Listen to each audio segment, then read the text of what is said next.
네, 이제 국제사법 1문부터 해설 시작하겠습니다. 그래서 1문 보시면요. 문제부터 봤었죠? 우리 보통 정의 병을 상대로 잔금까지 지급을 하였으므로 X 부동산에 대한 소유권을 이미 취득하였음을 주장하면서 대한민국 법원에 제기한 X 부동산에 대한 소유권 이전 등기 절차의 이행 청구 소송에 있어서 1번 대한민국 법원은 국제재판 관할권을 가지는가? 높은 확률로 관할. 여러분들이 정말 변호사 시험 마지막 피날레를 장식하면서 국제거래법에서 1문, 첫 문제가 관할. 거의 뭐 80% 확률로 관할이 나올 가능성이 높다. 그랬는데 그 관할이었을 때 우리 기본 강의나 기출 문제 강의에서 어떻게 했었죠? 세 파트로 나눈다. 세 파트. 그러니까 관할이 뜨면 소비자 계약인지 근로 계약인지 소비자 근로자 아닌 계약인지 그죠? 그거부터 나눈다고 그랬죠. 그걸 왜 나누죠? 뭐 당연히 이제 적용되는 조문도 다르지만 소비자 계약에서는 그리고 근로 계약에서는 8조 관할 합의를 이제 문제 설정에 관할 합의를 집어넣고 그걸 연막탄을 제거한다고 그랬죠. 그 제거하는 과정이 후추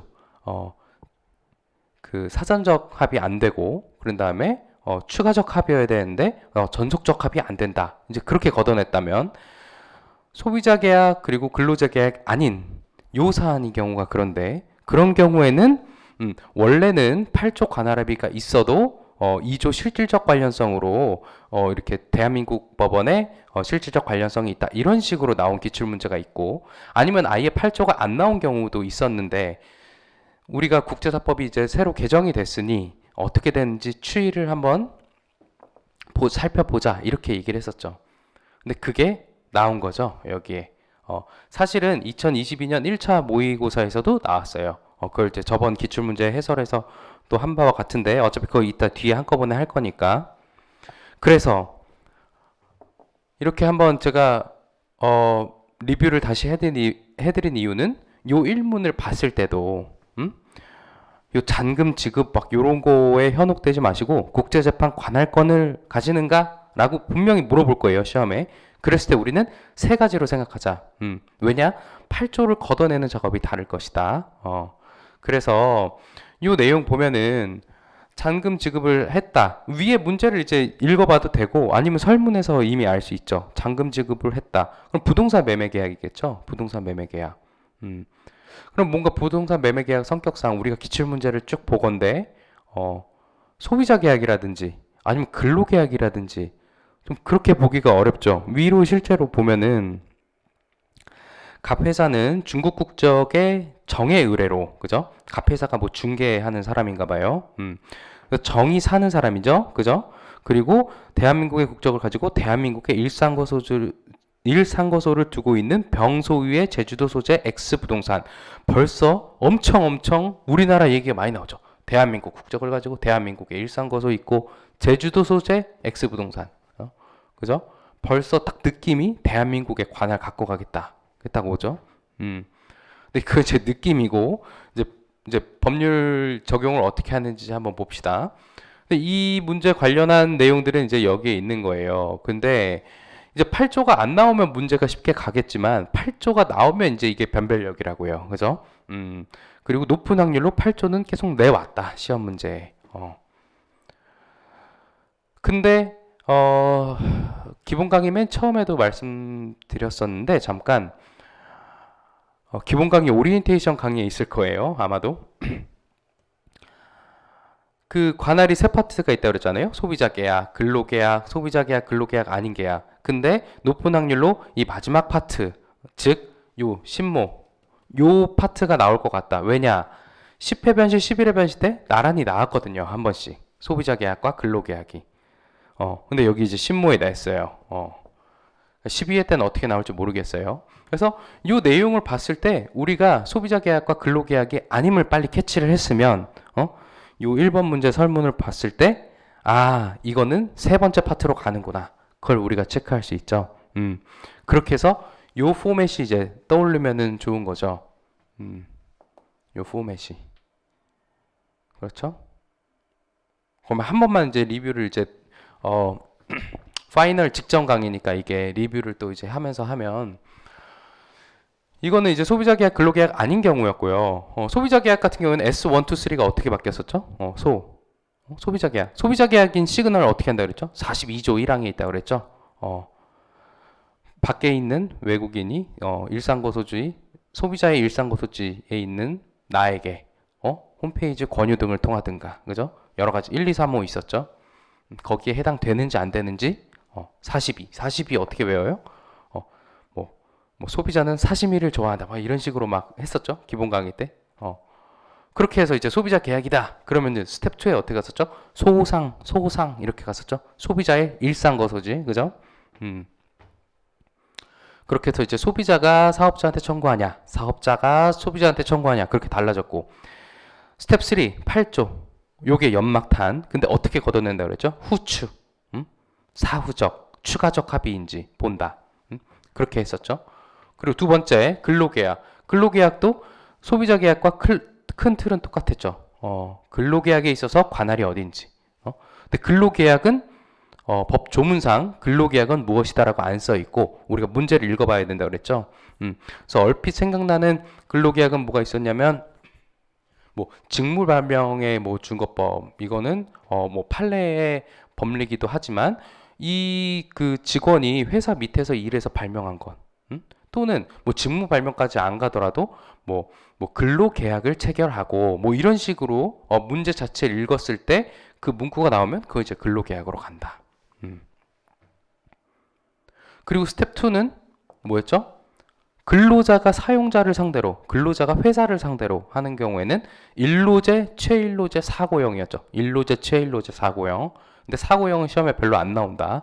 그리고 최일로제도 안 나오는데 모의고사에서 한두 번 정도 근로자의 일상 노무 제공지가 한 군데가 아니고 여기저기 여러 군데에서 일하는 경우에 최일로제가 한두 번 정도 나온 적 있다. 결국엔 일로제가 중요하다. 일상 노무 제공지만 쳐다본다. 문제 나왔을 때. 그랬었고요. 그 다음에 반대로 사용자가 근로자한테 청구하는 거. 그럴 때는 뭐였죠? 상일로제였죠. 상일로제. 두 문자가 달랐어요. 두 문자가 다르다는 거는 그 적시해야 되는 조문이 다르다는 거죠. 그렇게 해서 상일로제고 이거는 뒤에 일로제가 안 나오고 앞에 상이 많이 나온다. 그렇게 했었고 소비자와 근로자 똑같은 게 스텝 3에서 8조를 걷어내는 작업이었죠. 왜냐? 후추.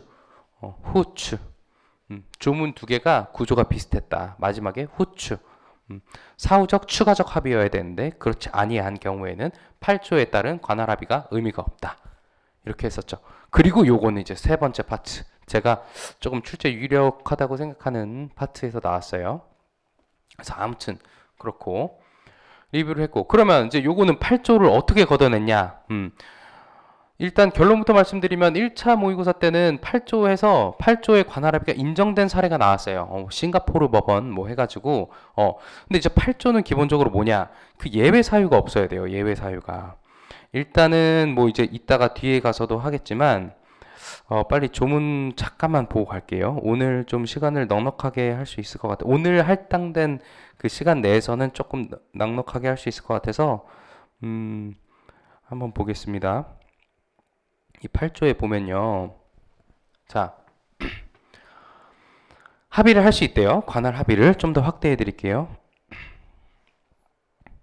관할 합의를 할 수 있는데 이러한 경우에는 효력이 없대요. 그러니까 당사자 간에 계약을 하면서 관할은 뭐 A국으로 하자. 그렇게 관할 합의 효력이 있다. 근데 이 경우엔 효력이 없다. 1, 2, 3, 4. 그죠? 근데 이 1, 2, 3, 4 중에 낸 거예요. 뭐를? 3호를. 시험에. 그러니까 이제 8조가 기존에는 요 조문 자체가 없으니까 어떻게 나왔었냐면 8조에 따른 합의가 있어도 결국 2조 실질적 관련성에 따라 우리나라 법원에 관할이 있습니다. 이렇게 나오거나 아예 8조를 안 내거나 이렇게 했다면 여기서 이제 신설이 됐거든요. 옆에 보면은 이전에는 없어요. 신설이에요. 신설. 이제 새로운 걸 만들었으니까 요 1, 2, 3, 4, 5 중에 하나에 해당되는 걸 사례화 시켜서 이 합의 관할 효력이 없도록 만드는 걸 신모 때 낸 거예요. 그럼 아까 말했던 1차 모의고사 6모는 뭐냐? 요 예외 사유가 없어요. 요 예외 사유가 없어요. 6모는. 그래서 요 합의 관할을 인정한 문제로 냈어요. 이건 이따가 요 이제 스텝 진도별 신설 국제사법 편에서 이제 또 다루겠습니다. 그렇게 해서 그러면 봅시다. 전속 관할이 그럼 뭔데요? 전속 관할이 요 사안 문제에서 보면 부동산 계약이죠. 부동산 사고 파는 계약이죠. 그래서 잔금을 줬는데 왜 소유권 이전 등기 절차 안 하냐? 지금 이거죠. 그랬는데 여기 지금 10조 사망을 보면요. 여기 전속 관할 있죠. 그러니까 결론적으로는 8조 1항 3호와 10조는 세트인 거예요. 세트. 왜냐? 8조 1항 아까 3호에 그 예외 사유 있죠. 전속 관할이 있으면 전속 관할이 있으면 글로만 가야 되는데 왜 당사자가 합의하냐 이거예요. 그죠? 그러면 우리가 그 전속 관할 내용도 알아야겠죠. 근데 그게 이제 10조라는 거죠. 그래서 8조 1항 3호와 10조는 세트로 맞물려서 간다. 보세요. 위에.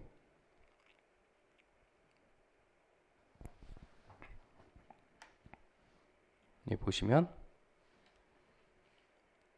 전속하는 경우 이거와 그죠? 이 전속과 이게 서로 조문이 뭐 하나 건너서 띄어져 있지만 이게 링크가 되는 거다. 그죠? 그러면 이 전속 관할을 가만히 보면 공적 장부 등기 뭐 이런 것도 있지만 여기서 나온 거 뭐예요? 대한민국 부동산 물권에 관한 서적. 부동산 넘겨라. 이게 전속 관할이다 이거죠. 전속 관할. 전속 관할. 그렇기 때문에 여기서 이 전속 관할 10조 3항에 따르면 10조 3호에 따르면 이 부동산 거래에 있어서의 관할은 그 부동산 소재지법이기 때문에 아까 위에서 막 온갖 대한민국이 많았는데 그 중에 하나만 체크하라 그러면 제주도 소재 X부동산이겠죠. X부동산 소재 한 곳이 어디냐? 제주도. 그래서 대한민국이다. 그래가지고 대한민국의 전속 관할, 대한민국 법원의 전속 관할에 있기 때문에 얘네 둘이 합의 관할한 거 의미가 없다. 그렇게 가는 거죠. 중국 북경법원으로 한 거 안 된다. 이제 이렇게 가는 거예요. 그 다음에 이제 바로 이제 2번 갈게요. 1-2번. 병과 정 사이 X부동산 계속 사실관계 이어지고 있죠. 매매계약 당일 유효하게 성립되었다고 할 경우 X부동산에 대한 소유권이 병으로부터 정에게 즉시 이전되는가. 이거는 사실 오해 변시 때 나왔어요. 물권 변동이 어떤 준거법 따르는지. 그래서 결론은 33조 2항을 찾냐 못 찾냐 그게 주요 포인트였어요. 근데 우리가 조문을 그냥 약간 나이브하게 읽으면은 이제 머릿속에 남지 않으니까 우리가 두 문자 따면서 했었는데 그때 물소, 원소 막 이렇게 했어요. 결국엔 그 물권 변동의 준거법은 그 소재지법 또는 목소 그 스텝 국제거래법에는 물소, 원소만 두 문자가 돼 있었는데 사실 목적물 소재지법 요거보다 그냥 목소로 이렇게 외워도 돼요. 물소, 원소로 외우시면 그렇게 해도 되고 목적물 어디 있냐 소재지법.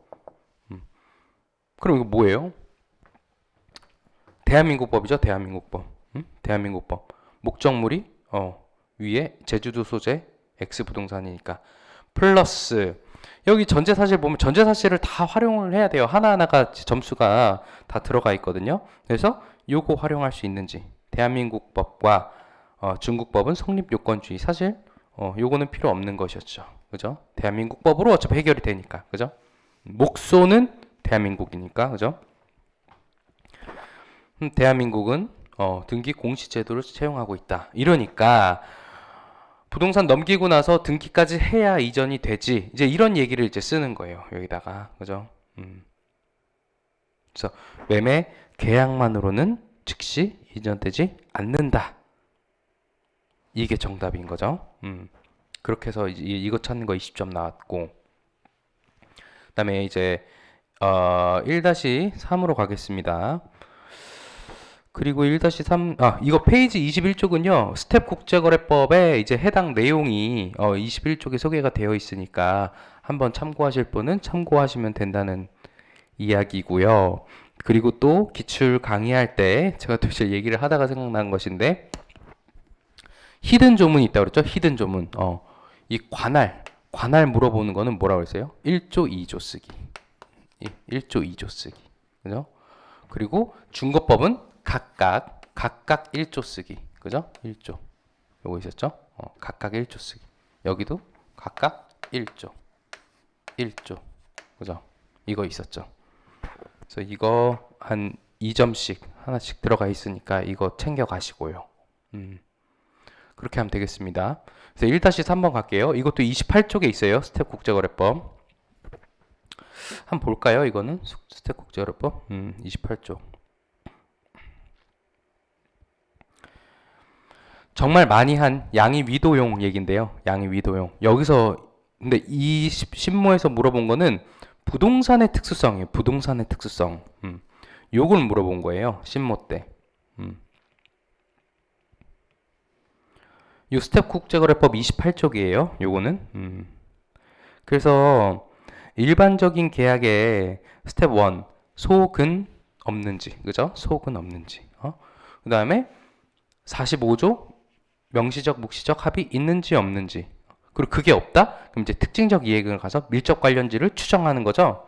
그래서 46조 양의 위도용 우리 엄청 많이 했잖아요. 그리고 그 다음 문제에도 나와요. 양의 위도용 어느 번지수 찾아가는지, 양인지, 이인지, 위인지, 돈지, 용인지 그거 찾는 게 뒤에 나와요. 근데 여기서 뭐가 나왔다? 부동산. 46조 사망. 그럼 이제 물어볼 수 있죠. 여기 이렇게 시험 문제에 나오는데 왜 이 기출 요약에는 요거를 안 실어놨어요?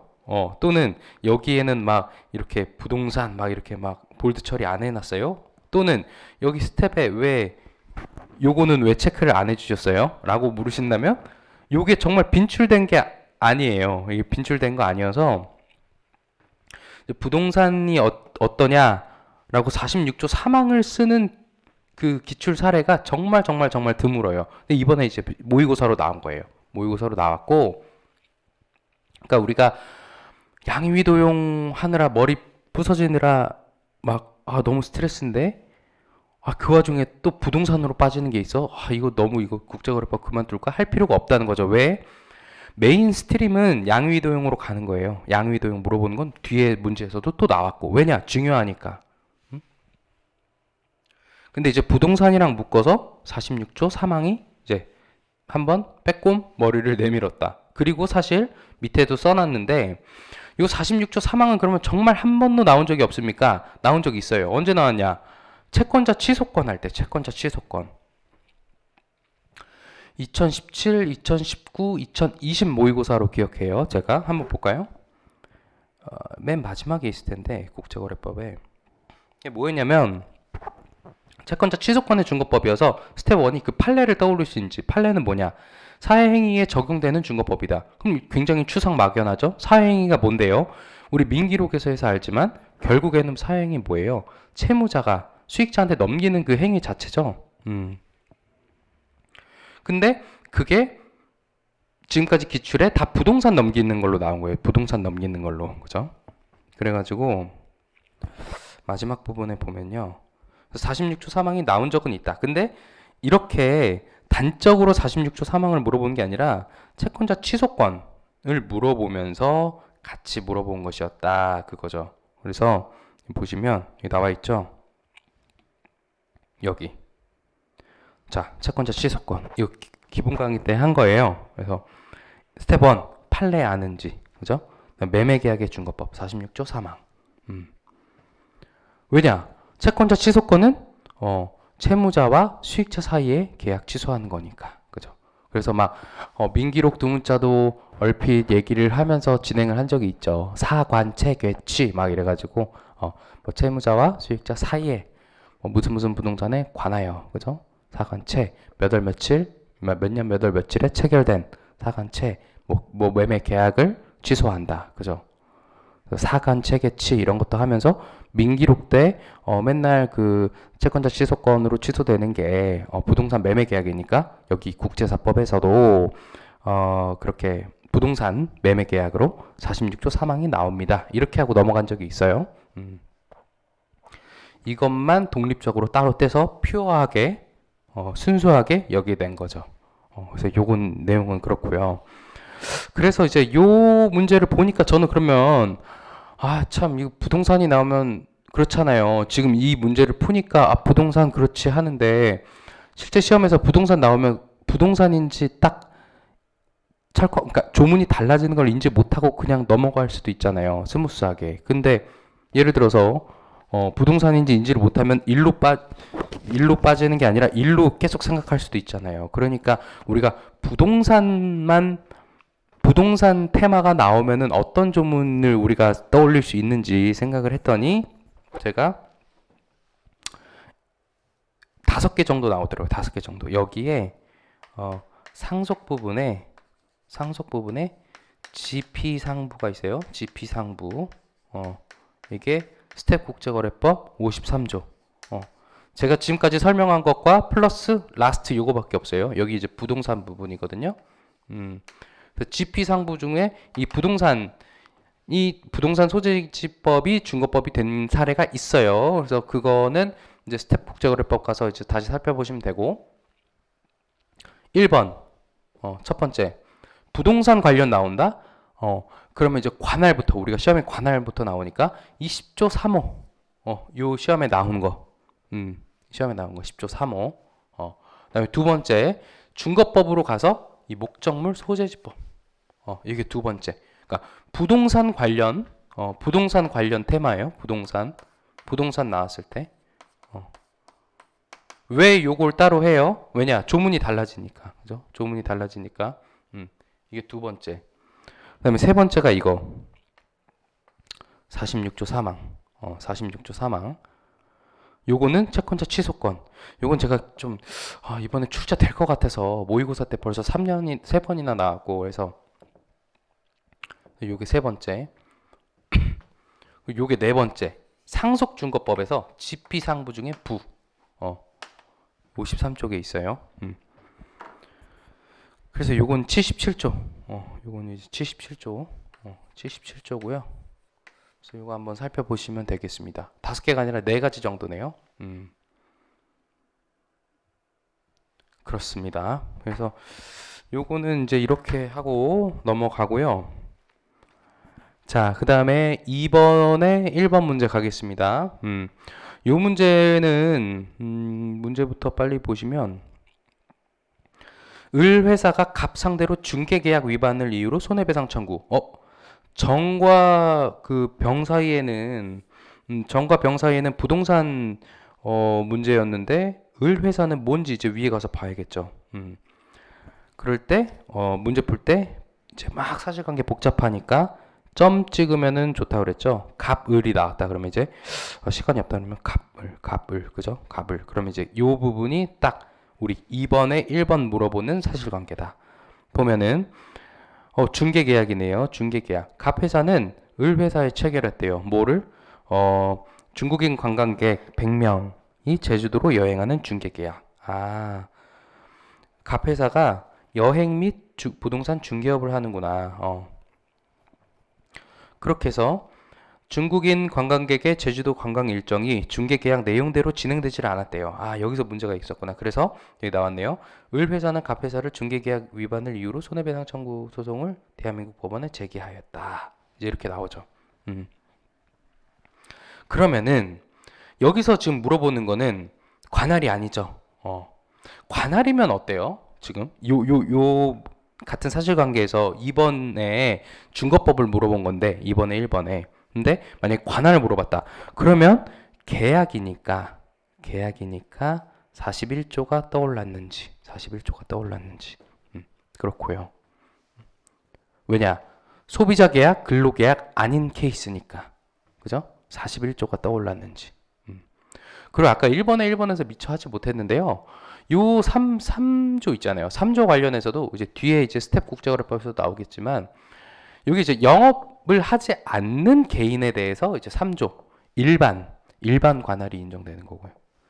4조 같은 경우에는 영업행위를 하는 개인에게 할 수 있는 특별 관할이에요.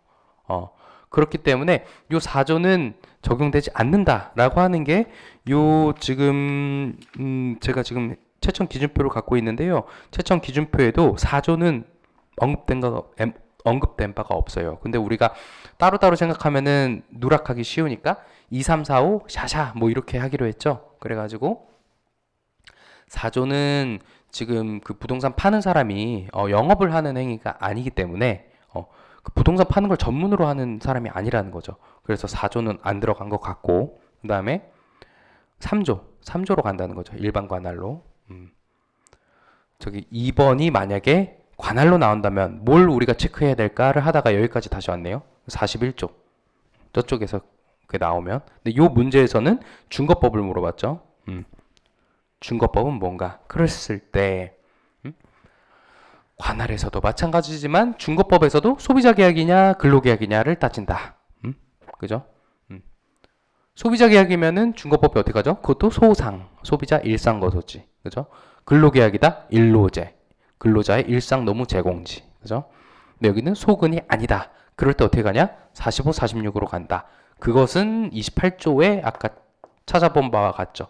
양의 위도용. 근데 이 문제에서 일단 요 각각 앞에다가 1조 쓰는 거 잊지 마시고요.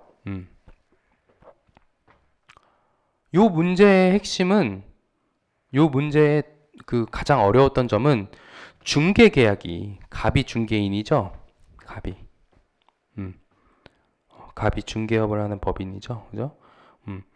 갑이 하는 그 중개 계약이 갑과 을이 체결한 중개 계약이 양의위도용 중에 어디로 가냐 그거죠. 양의위도용 중에. 양의위도용 중에. 우리가 이제 요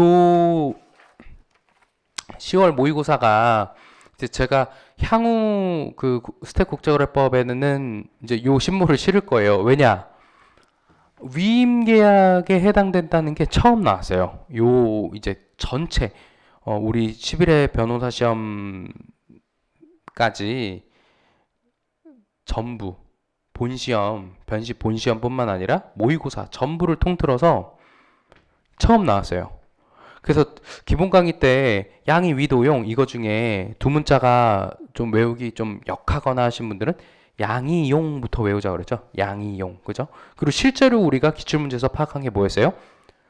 다 기출문제를 통해서 여러 번 보다 보면 외워지는 것인데 용은 뭐였어요? 용. 해상 운송 계약. 그죠? 어쩌고 운송 계약. 그런 거 다 용역 계약에 해당됐죠. 이용 계약. 뭐 A1 물질, 그러니까 어떤 뭐 바이러스 백신 물질을 이용하게 하는 계약. 뭐 이제 이런 것들 이용 계약으로 됐어요. 양도 계약도 문제를 읽으면은 양도를 했다. 그러면 이제 양으로 가고 보통 양이용이 나왔는데 이 중개 계약이 굉장히 생소했을 거예요. 왜냐? 한 번도 기출되지 않았으니까. 근데 이게 양의 위도용 중에 위로 갔다. 그러면 여기서 알 수 있는 거는 뭐냐? 그러면 진짜 이 46조 중개 계약 그러면 매번 계약 나올 때마다 어떻게 분류해요? 거기에 너무 이제 스트레스 받지 마시고 전체 기출 문제 속에서 요 문제를 분석을 해 봤을 때는 보통 양이용이 많이 나오는데 양이용이 많이 나오는데 정말 딱 한 번 위임 계약이 나온 적이 있다. 언제? 2022년 3차 모의고사 때. 예. 그렇게 해서 중개 계약은 일로 들어간다. 그렇게 확인하시면 되겠습니다. 그리고 이번에 2번 남았죠? 이번에 2번은 이게 그거죠. 정의 매수인인데 무튼 이제 부동산 소유자한테 야, 돈 줬는데 왜 안 줬어? 그거는 이제 1번에서 다 다룬 바와 같고 이제 중개인한테 이제 뭐라 하는 거죠. 중개를 너가 똑바로 해야지. 그죠? 이중 양도 사실을 인지하고도 중개해서 나한테 왜 상당 손해를 끼쳤냐? 여기에 대해서 불법 행위를 원인으로 이렇게 되죠. 불법 행위를 원인으로. 여기는 계약 위반을 원인으로. 그랬을 때 이제 불법 행위 나오면 합법 상지라고 그러죠. 합법 상지. 그리고 요 법률 관계는 역시 정도 갑 그러니까 을도 갑과 중개 계약을 맺었지만 정도 값과 중개계약을 맺었죠. 그래서 이 법률 관계는 이 앞에서 다룬 바와 같이 중개계약은 위임계약에 해당합니다. 그래서 이 답도 46조 양의위도용 중에 위임계약 이렇게 가는 게 정답이었고요. 한 가지 말씀드리고 싶은 것은 요 프레임을 굉장히 출제하시는 분들이 좋아한다고 기출문제 분석할 때나 아니면은 기본 강의 때 사실 말씀을 드렸었죠. 제가 기본 강의 때 유일하게 전체 통문제를 다룬 문제여서 기억이 나는 것인데 2021년 3차 모의고사를 다루면서 그때 이제 바이러스 백신 물질 A1 이용 계약인데 그때 설문에서 물어본 게 하나는 계약 위반의 준거법, 하나는 불법 행위에 의한 준거법 그걸 물어봤어요. 그래서 먼저 계약 위반에 대한 준거법을 물어봤고 그때는 양의 위도용 중에 이용 계약으로 갔어요. 이용 계약으로. 그리고 그 딸려 있는 문제로 그럼 불법 행위에 의한 손해배상 청구권의 준거법은 무엇이냐? 그걸 물어봤을 때 합법 상지를 따지고요. 그 중에 법률 관계는 앞서 논한 이용 계약과 같습니다. 그랬거든요. 그 프레임. 먼저 계약부터 따지고 그 불법 행위로 갔을 때 합법 상지 중에 법률 관계는 뭐냐? 위에 한 것과 같습니다. 이것도 프레임이 똑같죠. 양의 위도용해서 여기는 2가 아니라 위로 갔을 뿐이고 그죠? 위임 계약으로 여기서도 바로 불법 행위에 의한 손해배상 청구권의 준거법을 물어보면서 합법 상지 중에 법은 위임 계약으로 귀결됩니다. 중개 계약은 위임 계약입니다. 그러니까 이제 요게 핵심이었죠. 중개 계약이 위임 계약으로 갈 수 있냐? 위임으로 가냐? 근데 이제 기출문제 통해서 그냥 이런 것도 한번 나왔다 이러고 그냥 지나가는 거예요. 그래서 핵심은 요 그 프레임 자체를 우리가 잊지 않고 시험장에 들어가는 거. 그거 자체가 더 중요하다고 볼 수 있겠습니다. 그래서 이제 1문 국제사법은 마무리하고요. 잠깐 쉬었다가 2문 CISG 들어가겠습니다. 고맙습니다. 네, 이제 2022년 3차 모의고사 2문 CISG 해설 들어가겠습니다. 여기서도 뭐 크게 뭐 이례적인 게 나오진 않았는데요. 이제 96조 유보와 관련된 게 이제 나왔고, 그거 말고는 다 이제 늘상 좀 나왔던 거 위주로 나왔습니다. 그래서 일단은 1번 협약 적용 여부부터 살펴보면요. CISG 1번 문제는 협약 적용 문제 물어보는 게 제일 많이 나오죠. 그랬을 때 우리가 체체인지 체비체인지 그죠? 그거를 먼저 판단해야 직접으로 가냐 간접으로 가냐 그게 이제 나뉘어지는데 그렇게 가장 많이 나오는 게 전제사실에 나온다고 그랬죠. 물론 맨 위에 나오기도 해요. 어디 나오는 건 중요한 건 아닌데 이제 빨리 찾는 어떤 팁 중에 하나가 전제사실에 나오는 경우가 있다. 이 문제 같은 경우에도 전제사실에 H국과 K국은 둘 다 최약국이다. 이렇게 전제사실에 나왔네요. 그래서 위에 보면은 을은 H국, 그죠? 그리고 갑은 K국 이렇게 돼 있죠. 그래서 을이 청약자고, 그다음에 이제 갑이 승낙자인데, 을은 H국이고 얘가 이렇게 쏜 거네요. 그다음에 갑은 K국 이렇게 되어 있죠. 둘 다 최약국이다. 이제 그렇게 되는 거예요. 그렇게 했을 때 우리가 체면은 뭐 떠올린다 그랬죠? 1조, 2조, 1, 2, 3, 6 그렇게 돼 있죠. 1, 2, 3, 6 그죠? 그렇게 해서 뭐 한 번만 더 해볼까요? 일단 그 목차가 생각 안 나면 CISG의 어떤 그 네이밍이 한글로 하면은 국제 물품 매매 계약에 관한 유엔 협약이었죠. 그렇기 때문에 1번 이제 국제성을 썼냐. 그죠? 그게 있었고.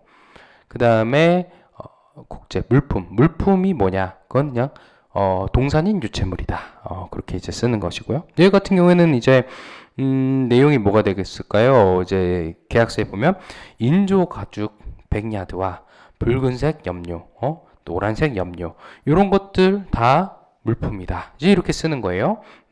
그리고 매매 관련해서 2조, 3조 2조 뭐였죠? 매매, 강경개통, 주선, 항전 이렇게 돼 있었죠. 근데 다 외우기 쉽지 않으니까 그냥 강경개 이 정도만 해서 개인용 재산, 뭐 강제 경매에 의한 재산 뭐 이런 거 아니다. 이제 이런 거 쓴다 그랬죠. 가정용 재산 뭐 이런 거 아니다.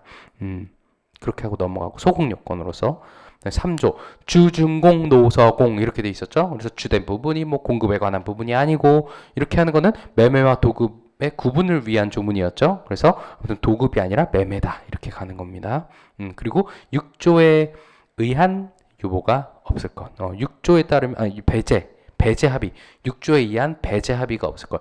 6조에 따르면은 협약 뭐뭐뭐를 배제할 수 있다 이렇게 돼 있어요. 근데 이 문제에서 특이점.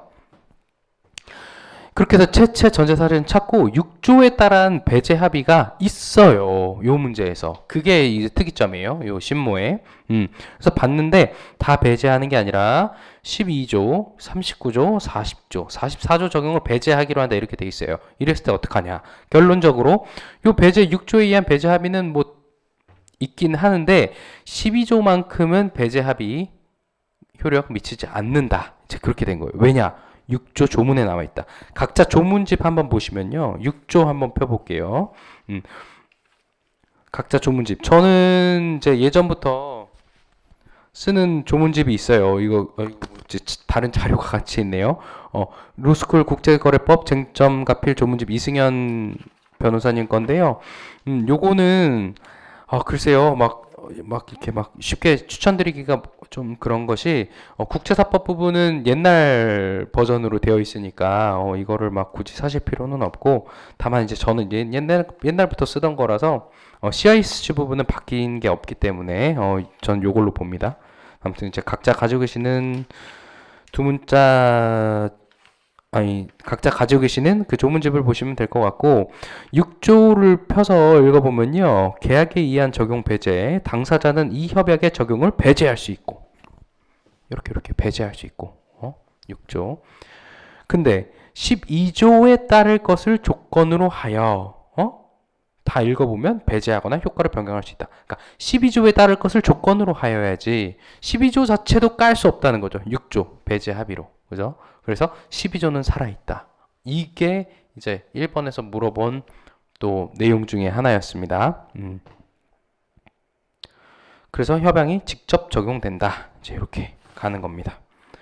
채점 기준표에서도 이제 이런 내용으로 흘러가는 것이고요.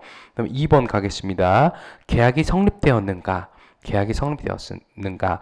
굉장히 많은 기출에서 협약 적용 다음에 계약 성립, 그리고 계약 조건, 계약 언제 성립이 됐는지 그 계약 성립 시기 많이 물어봤었죠. 여기서도 보면은 그렇게 해서 계약이 갑이 승낙한다는 답변하였고 갑과 을은 서명하였다. 뭐 이제 이런 식으로 돼 있죠. 여기서 특이점.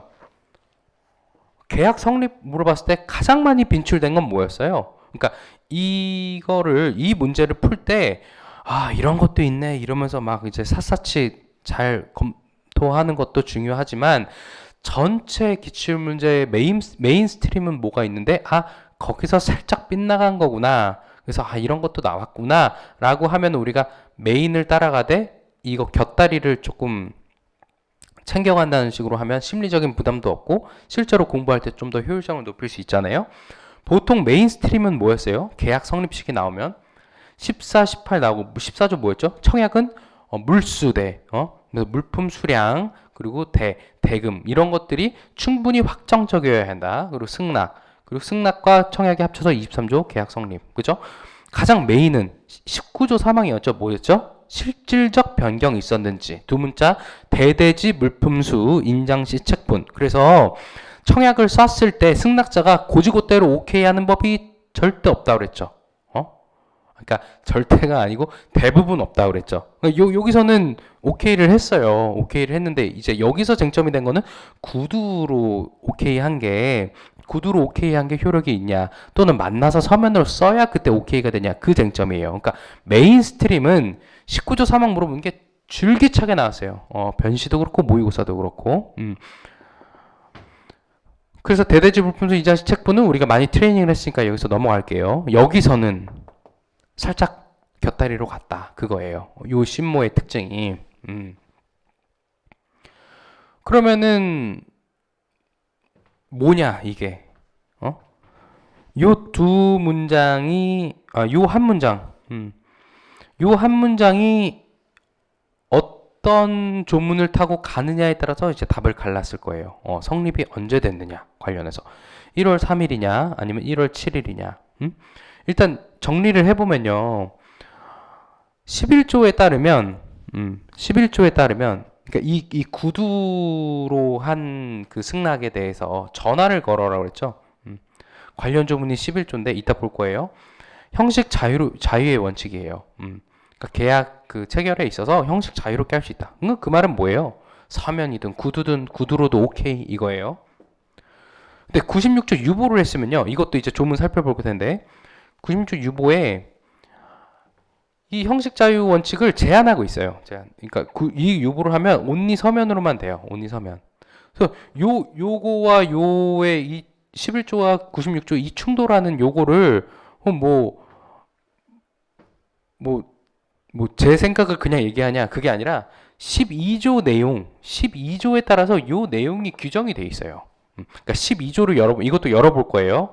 이 네 조문을 세트로 한번 볼 거예요. 지금 12조를 열어보면 11조와 96조를 머금고 있어요.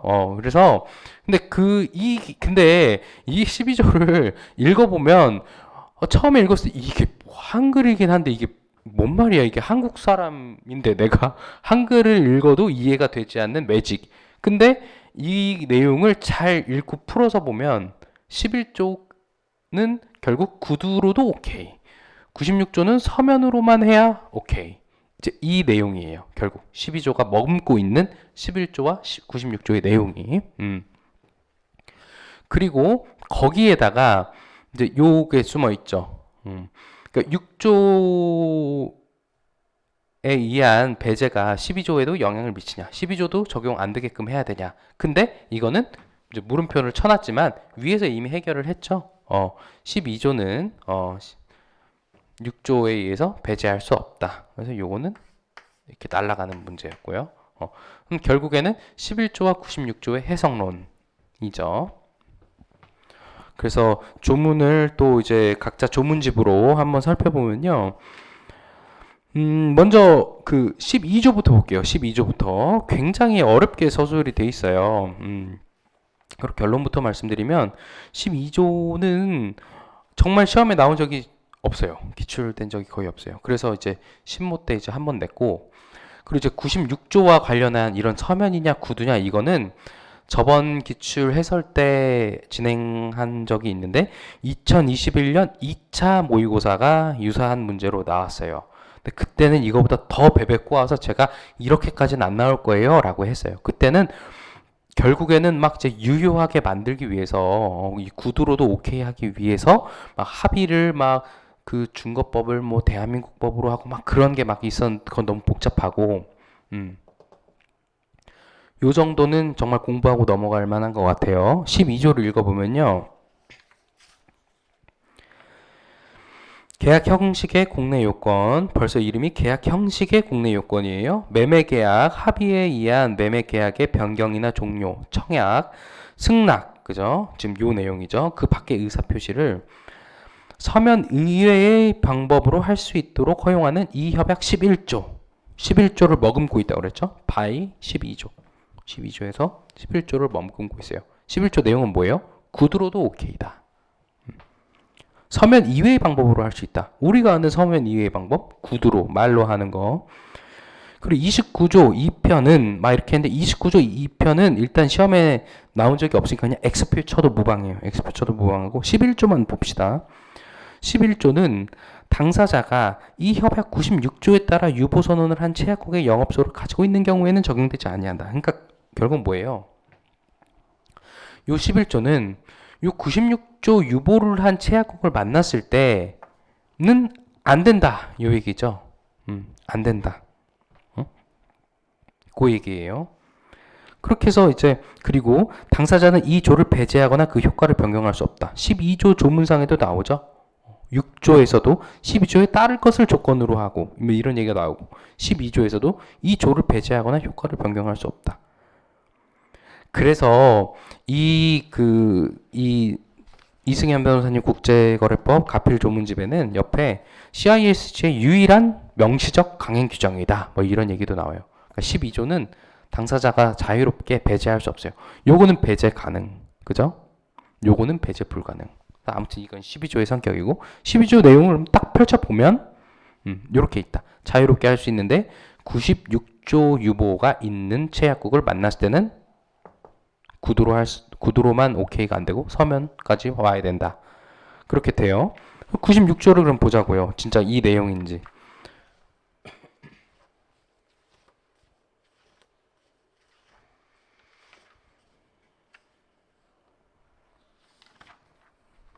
(96조) 계약 형식 요건의 유보 이렇게 돼 있죠. 그 국가의 법률상 매매계약의 체결 또는 입증에 서면을 요구하는 체약국은 12조에 따라 또 12조를 물고 오죠. 뭐 계약 합의, 뭐 변경 종료, 청약, 승낙, 기타 의사표시 서면 이외의 방법으로 하는 것을 허용하는 이 협약 11조, 그죠? 29조 2편은 X표치자 그랬죠. 11조의 어떠한 규정도 당사자 일방이 그 국가의 영업소를 가지고 있는 경우에는 적용하지 아니한다는 취지의 선언을 언제든지 행할 수 있다. 결론은 이 유보를 하면 야 이거 형식 이 구두로만 하는 건 말도 안 돼. 이렇게 이제 하는 거죠. 그런 겁니다. 11조 볼게요. 11조가 제일 심플해요. 11조 계약의 형식. 매매 계약은 뭐 서면에 의해서 입증될 필요 없고 방식 어떠한 요건도 요구하지 않는다. 그죠? 증인 포함해 어떠한 방법에서도 입증될 수 있다. 자유롭게 한다. 그렇죠? 그러면은 여기서 그럼 우리가 살펴봐야 할 것은 H국이 96조 유보선언국이라는 거에 포커싱을 해야 되는 거죠. 그죠? 유보선언국, H국.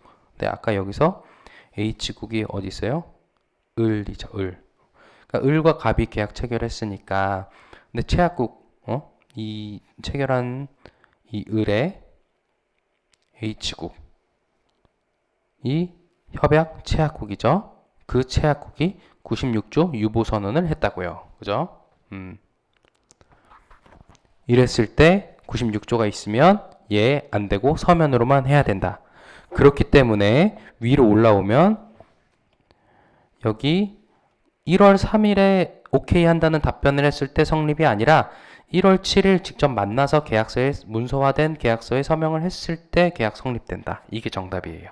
그러니까 결국 핵심은 요 관계를 잘 이해했는지 이게 문제였고 또 하나 특히할 만한 것은 기출문제 그 많은 기출문제 전체를 통틀어 이 문제를 분석했을 때 19조 3항이 대대지 물품수 인장 시책분이 이 섹션에서는 제일 많이 나왔는데 이 모의고사에서는 특이하게 안 나오고 요게 나왔다. 이렇게 하고 넘어가겠습니다. 그리고 이제 3번 문제 갈게요. 3번 문제는 그 문제를 잘 뜯어봤어야 됐어요. 문제를 보세요. 2회분에 대해서 계약을 해지할 수 있는가? 1회분과 3회분 계약을 해지할 수 있는가? 그죠?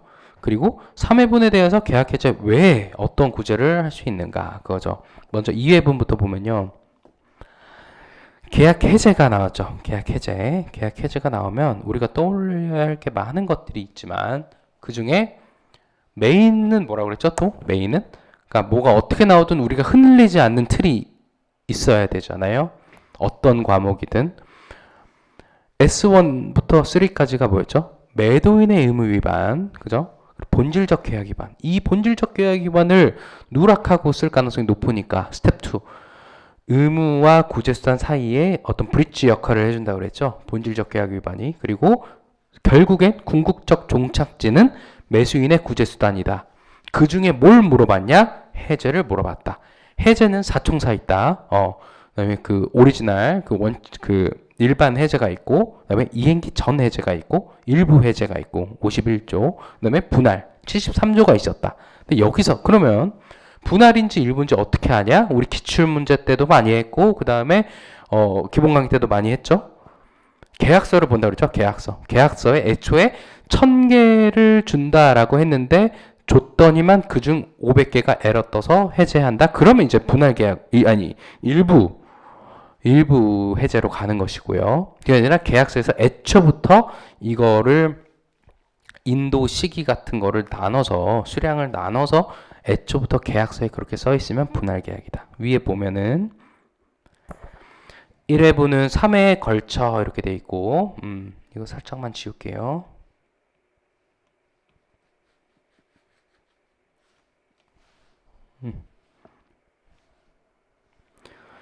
1회분은 자 이렇게 나눠져 있죠. 1, 2, 3 나눠져 있고 1회분은 100, 2회분은 붉은, 3회분은 노란색. 그렇죠. 이렇게 나눠져 있죠. 그러니까 분할이다. 분할이다. 그렇게 가는 거예요. 그리고 그럼 의무 위반부터 S1부터 보는데 보니까 도착을 해서 열어봐서 테스트를 해봤더니 염색 효과가 전혀 없었다. 뭐예요? 이걸 읽고 뭐가 떠올라야 돼요? 의무 위반 중에 매도인의 의무 위반 중에 뭐가 떴다? 물건의 에러가 떴다. 물건의 에러가 떴다. 그러면 늘 기출 가장 많이 된 35조다. 35조. 35조 두 문자 뭐였죠? 수종품, 통목, 특목, 견모 그거였죠? 염색약 당연히 염색이 돼야 되잖아요. 통상 목적이 아니죠. 통상 목적도 아니고. 그 다음에 여기 지금 계약서에 써 있는 대로 한 것도 아니잖아요. 그죠? 그러니까 이제 35조 의무 위반이다 하면서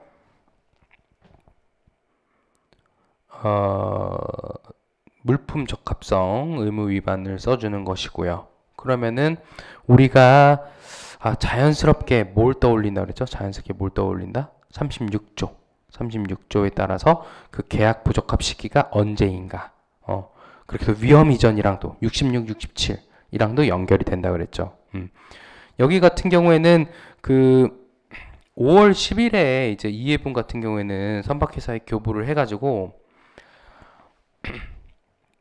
이 선박회사에 얹었을 때가 위험 이전이 된다고 그랬죠.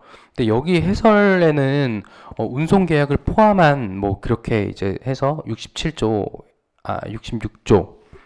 따라서 아무튼 그 퍼스트 캐리어가 포함된 계약이라고 보았는데 글쎄요 약간 애매한 부분이 있는 것 같습니다. 왜냐하면 운송계약을 포함하려면 애초에 계약서에서부터 그 운송계약이 포함된 내용이 좀 그러니까 그게 명시가 있어야 퍼스트 캐리어 한테 이전된 게 언젠지 파악하는데 의미가 있는 것인데 여기서는 이 계약서에 없고 선박회사에 교부하였다 이렇게 돼 있어서 약간 애매하지만 애매할 때는 그 배에 매도인이 직접 실었을 때 나는 이제 위험으로부터 좀 자유로울 어떤 건덕지가 생긴다 그랬죠. 물론 기인 보증 매도인의 의무 위반에 기인하거나 내가 야 나중에 뭔 일이 터져도 예를 들어 뭐 고온 뭐 약간 이상적인 기후 현상, 이상적인 고온 현상으로 뭐 물품이 뭐 녹아내려도 내가 호언장담하면서 내가 그걸 보증할게 이러면 그렇게 떠나 보내도 책임이 소재가 남아 있었죠. 그게 36조 2항이었죠.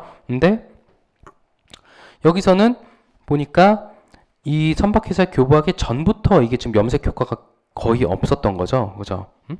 요 변질이 그러니까 이게 지금 그거였죠. 변질 원인이었는데 운송 중에 화재가 발생한 적은 있는데, 그러니까 떠나 보내고 나서 매수인한테 그러니까 폭탄 돌리기라고 그랬잖아요. 이 폭탄이 매수인한테 넘어간 후의 일이냐? 그게 아니라는 거죠. 선박에 싣고 난 후에 뭔 일이 터졌으면 그 책임 영역은 그 위험 부담 영역은 매수인한테 있는데 여기 보면은 이 말을 왜 썼냐 이거죠. 운송 중 화재가 발생한 건 오케이인데 그것과 이 변질과는 관계가 없다. 이 말은 뭐예요? 이걸 실을 때부터 문제가 있었다는 거죠. 그러니까 결국 매도인 쪽에 있었다는 거죠. 36조 1항. 그리고 그 위험 36조 1항에서 얘기하는 위험 이전 시기의 그 구체적인 그 조율은 66, 67을 보면서 한다. 위험 이전 세 가지 있다고 그랬죠. 운송계약이 포함되어 있으면 퍼스트 캐리어만 우린 쳐다본다. 그게 아니라 운송계약이 포함되어 있지 않고 특정한 장소에다가 놓으면 그 특정한 장소에 놓인 때. 그리고 마지막 어른들만 아는 최위, 중최위 이렇게 있었죠. 근데 중최위는 시험에 많이 나오진 않는다. 다만 자극적인 도문자 쓴 이유는 이렇게 위험 이전 시기 세 가지를 좀 기억하기 위해서 그렇게 했었고요. 그래가지고 이제 그 내용도 이제 써주면 되는 것이고요. 요 의무 위반에다가 그죠? 이번 써주고 그럼 본질적 계약 위반. 요거는 요거 염색을 해봤더니 염색 효과가 전혀 없었다. 요걸 보고 본질적 계약 위반을 떠올릴 수 있었는지 문제 푸는 어떤 효용이죠. 우리가 조문만 보고 넘어가는 게 아니라 이 문제를 왜 푸냐 물으신다면 요런 문구를 보고 본질적 계약 위반을 떠올렸는지 25조. 두 문자 기실박손 기대할 수 있었던 바를 실질적으로 박탈. 그게 두 문자죠. 그리고 이제 해석론 동일부류 사람 그리고 나 내 스스로가 이제 그걸 예견할 수 있었는지 그걸 이제 한다 그랬죠. 그게 이제 25조고. 그럼 이제 기출문제를 또 이제 여러 번 풀어본 여러분들로서는 어떤 또 이거와 또 비슷한 본질적 계약 위반을 한두 개 정도 케이스를 더 떠올릴 수 있는지. 그래서 우리가 시험에 새로운 문제가 나와도 이거 본질적 계약 위반의 그 사안포섭에 써야 되는 문장이구나 라는 걸 체크할 수 있는지.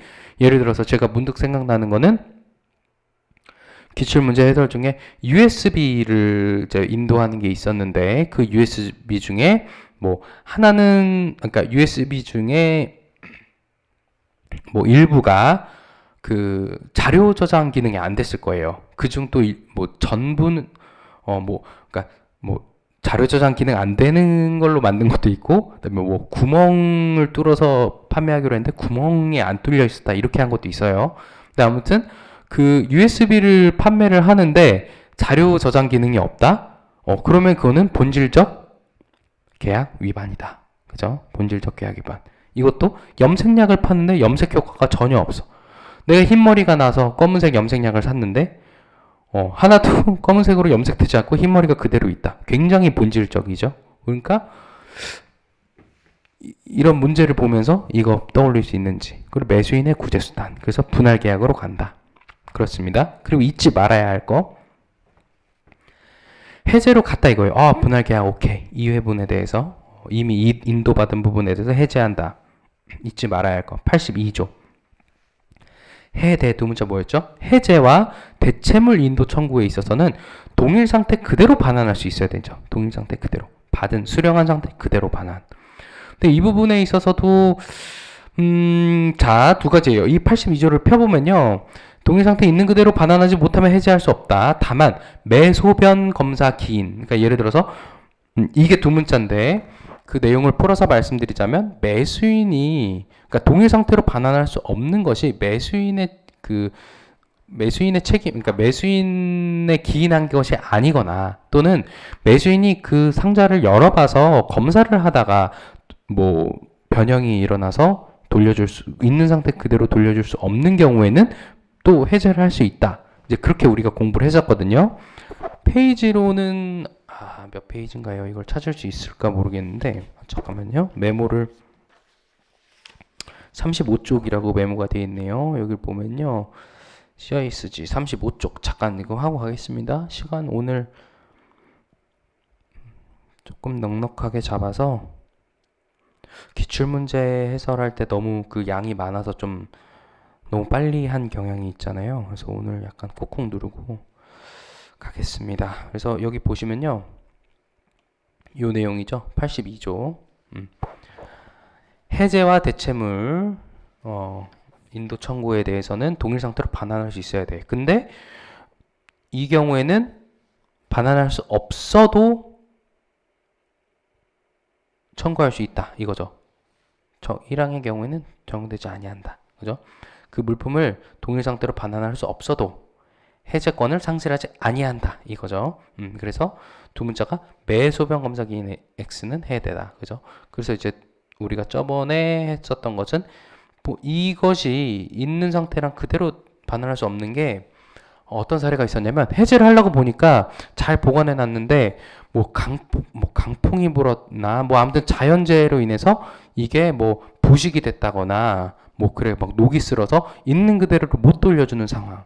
그런 거는 매수인이 잘못한 게 아니다 이거죠. 그죠? 매수인의 자기 또는 부자기에 기인하지 않은 경우다 이거죠. 그런 게 이제 기출에 한번 있었고요. 요 문제의 채점기준표상에는 이게 검사의 결과로 멸실 또는 훼손된 경우라고 나와 있어요. 요 문제를 읽어보시면 이제 다시 넘어갈게요. 요 문제로 넘어가면요.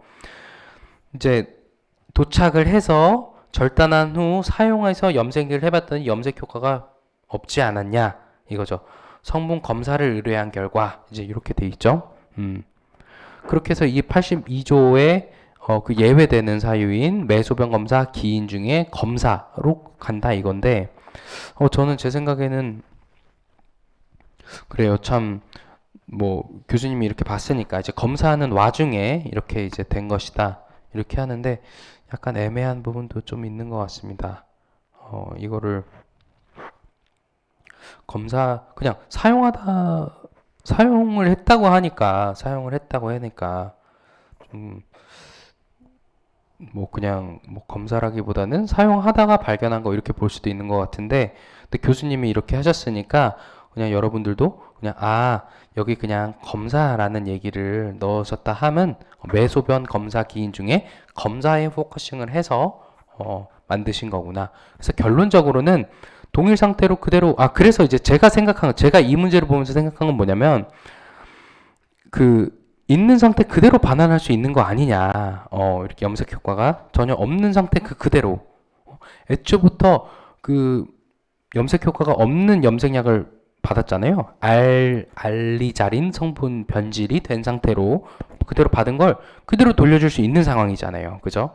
그렇기 때문에 동일 상태 반환이 가능한 걸 전제로 저는 그렇게 봤었는데 이 채점 기준표 보니까 이 수령 받은 상태와 동일 상태로 반환할 수 없고 다만 검사 중에 이렇게 된 것이니 검사에 의한 것이니 이거는 해제할 수 있다. 이렇게 이제 채점 기준표는 보셨어요. 그래서 요 문제에서 중요한 것은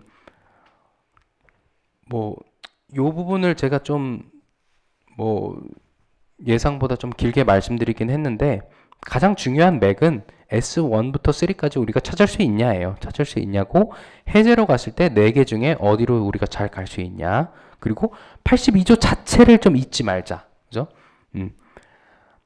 동일 상태 반환이 가능하냐 안 가능하냐. 뭐 그거는 이제 사안 포섭의 문제고. 그죠? 그래서 매소변 검사 기인에 해당하냐 안 하냐 사안 포섭의 문제인데 애초에 82조 자체를 잊어버릴 가능성이 높다는 거죠. 애초에 82조. 그러니까 해제 나올 때 82조 잊지 말자. 특히 대체물 인도 청구권도 82조를 잊지 말자. 그게 이제 핵심입니다.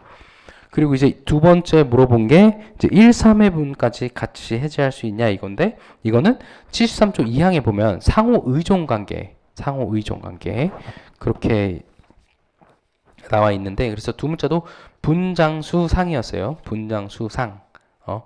분장수상인데 39쪽 오늘 다 보면서 가겠습니다. 39쪽 보면요. 여기 보면 다 이거 그 셋 템플릿으로 안 갖고 오고 이렇게 한 거는 이제 그때 다 했다. 이거를 조금 보여드리기 위함이고요. 이때 다 봤어요. 우리 이거. 그래서 중요한 거에서 사진을 집어넣었죠. 이런 얘기도 하고 이랬었는데 그래서 요 결론적으로는 73조의 사망 있잖아요. 사망. 이거를 낸 거예요. 요 상호 의존 관계를 인정할 수 있냐 없냐. 계약 체결 시에 당사자 쌍방이 예상했던 목적으로 사용할 수 없는 경우냐 아니냐. 요걸 물어본 것인데 자, 두 가지 결론부터 말씀드릴게요. 시험에 많이 나왔던 건 뭐냐면요. 1, 2, 3으로 나눠서 주고 1차는 제대로 놨는데 2차에서 에러가 떠서 이미 인도된 2차 부분은 73조 1항에 따라서 해제를 하고 3차는 아직 오지 않았지만 이거는 이행 불가능한 게 상당히 추단이 되니까 3차 부분을 장래에 대한 부분 73조 2항에 따라서 해제할 수 있다. 73조 3항이 그 언급된 기출문제가 많지가 않아요. 근데 여기에서 언급이 오랜만에 됐어요. 73조 2항. 근데 결국 안 되는 걸로. 그래서 상호 의존 관계는 여기 지금 사실관계를 보면은 얘네들이 어떤 서로 유기적으로 어떤 결합된 것들이 아니라 인조 가죽, 붉은색 염색 원료, 노란색 염색 원료. 요거 자체가 상호 의존적이라고 보기가 어렵잖아요. 그렇기 때문에 요 물건에도 이렇게 설정한 이유가 있다. 왜? 이 상호 의존 관계를 부정하기 위해서. 그죠? 그래서 73조 2항을 건드리고, 그리고 이거는 안 된다라고 해야 되는데 제가 잘못 썼네요. 73조 2항이 아니라 사망. 사망. 사망이고요. 그렇습니다. 그리고 이제 3회분을 그러면은 어떻게 좀 계약 해제 외에 좀 할 방법이 뭐 없겠냐라고 했을 때 이제 이행 정지를 냈어요. 여기서.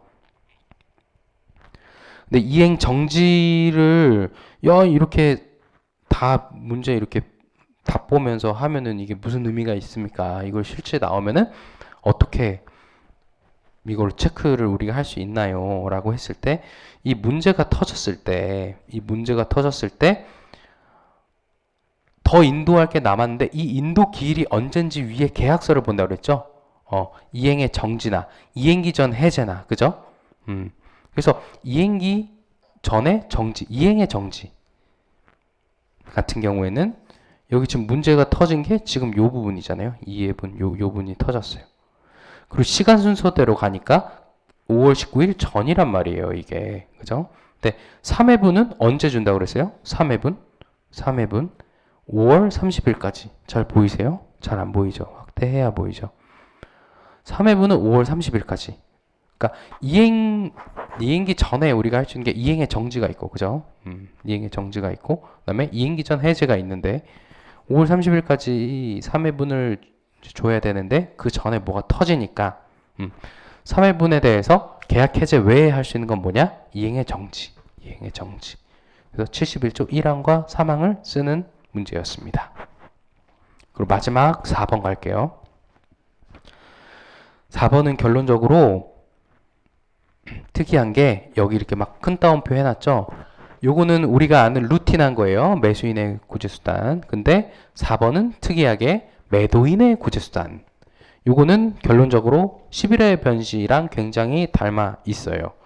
뭐냐? 두 가지가 닮아 있는데 하나는 매도인의 구제수단을 물어보는 게 11회 변시에서도 매도인 입장에서 구제수단을 얘기를 했었거든요. 이행기 전, 그러니까 그 이행의 정지를 하고 그 다음에 분할 계약 해제를 했을 거예요. 2차분에 대해서 아마도. 근데 요 문제에서도 이제 매도인 입장에서 해제를 어떻게 할 수 있느냐 이제 그게 나왔고, 두 번째로는 11회 때도 나왔는데 그러면 해제하는 이유가 있을 거예요, 매도인이. 근데 매수인이 갈팡질팡 하는데 그 중에 신용장을 개설을 안 하는 거예요. 신용장 개설을 안 하면 이거는 매수인이 이게 지금 뭐 돈을 주고받을 수가 없는 거예요. 신용장 개설을 하지 않으면. 그렇기 때문에 이거는 이행의 정지를 하고 계약을 해제할 수 있다. 이제 이렇게 11회 변시 때 나왔는데 그거랑 비슷한 구조예요. 이 4번이. 그래서 한번 보겠습니다. 5월 19일에 과다 채무가 발생하여 그죠? 제대로 이행하지 못하고 있었다. 의무 이행을 이 부분이죠. 과다 채무가 발생하여 의무를 제대로 못하고 있었다. 여기서도 채권기준표상 쟁점이 하나 있는데 이 과다 채무 발생한 것이 매수인의 의무 위반이냐 도대체. 그죠? 자, 그 쟁점이 하나 있었고요. 갑은 그래서 물품 인도를 정지하고 이행 정지를 통지하며 신용장 개설을 요구하였다. 그죠? 근데 을은 신용장 개설을 할 수 없지만 돈을 주고받을 수가 없어요. 대금 지급을 근데 그거 말고 할게. 자, 첫 번째 큰 틀은 똑같다. 매도인과 매수인이 바뀌었을 뿐. 그럼 매수인의 의무 위반. 매수인은 무슨 의무가 주된 의무예요? 대금 지급하는 거죠. 여기서도 대금 지급을 지금 할랑말랑 하는데 지금 과다 채무가 발생해서 지금 이행을 못하고 지금 그 얘기죠. 그리고 지금 신용장 개설을 해야 돈을 주고받든가 할 텐데 지금 매수인이 지금 그것도 지금 안 하고 있어요. 그러면서 말로만 대금 제때 지급할게 지금 이러고 있단 말이에요. 그래서 매수인의 의무 위반, 대금 지급. 근데 여기 채권기준표상 나온 것은 요 과다 채무가 발생했다는 이유만으로 대금 지급 의무를 위반했다고 볼 수 없다 이렇게 나와 있어요. 대금 지급을 할 수 없다. 근데 결론은 해제가 되거든요. 요 부분이. 결론은 3회분에 대해서 해제를 할 수 있어요. 분할 72조 1항에 의해서. 매도인이. 요 해제는 매도인, 매수인이 다 할 수 있는 거잖아요. 그래서 매도인이 할 수 있어요. 그러면 뭐가 그러면은 어떤 건덕지로 해결을 할 수가 있냐? 어떤 건덕지로 해결할 수 있냐? 뭐가 본질적 계약 위반이냐? 요게 있어야 의무 위반이 있고 본질적 계약 위반이어야 매도인이 그 분할 인도 계약 해제를 할 수 있는데 뭐냐? 요 부분이라는 거죠. 신용장 개설을 요구했는데 개설을 할 수 없다.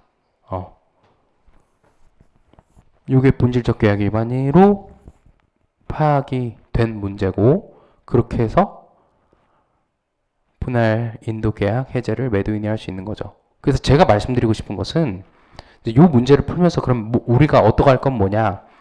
11회 변시에 이어서 2022년도 3차 모의고사에서도 매도인의 구제수단을 얘기를 할 때 보통 해제 나오니까 특이한 점은 손해배상이 하나도 안 나왔죠? 이 3차 모의고사는 손해배상.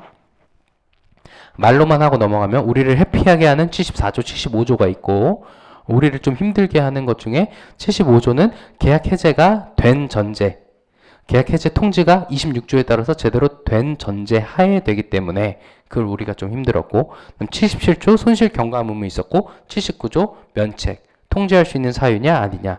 통지할 수 있는 사유는 뭐였냐면 뭐 경제 상황이 어려워진 거. 이건 통지할 수 없는 사유가 아니기 때문에 면책이 안 되고 자연재해, 엄청난 자연재해가 오면 그런 뉘앙스로 문제가 나오면 아 이거는 통제 불가능한 상황이겠구나. 아무튼 이제 손해배상 얘기하다가 이렇게 나왔네요. 손해배상은 안 나온 게 좀 특이하고 11회 변시 때도 매도인이 그러면 분할인도 계약을 해제하는 그 어떤 그 매수인의 잘못한 건덕지로 나온 게 신용장 개설을 안 해주는 거죠. 신용장 개설을 언제까지 하기로 했는데 그렇지 않아서 매도인이 이제 카드를 딱 꺼내는 거죠. 해제하겠다. 여기도 그렇다는 거죠. 그래서 이렇게 과다 채무만으로는 본질적 계약 위반이 아니고 신용장 개설해 요구했는데 그걸 할 수 없어. 근데 나 언젠가는 할게. 이렇게 되면은 본질적 계약 위반이다. 이게 이 2022년 3차 모의고사 CISG 편을 푸는 의미가 되겠습니다. 그래서 그 기출문제 해설보다 좀 자세히 했어요. 한 1.7배에서 한 거의 뭐 분량으로 치면은 시간 소요로 치면은 2배가량 좀 풀어서 했습니다. 그래서 당해 모의고사니까요. 좀 더 좀 구체적으로 해봤고 그 다음에 이제 잠깐 쉬었다가 신설 국제사법 그 부분에서 또 2022년 1차, 2차 모의고사 또 확인할 수 있도록 진행해 보겠습니다. 고맙습니다.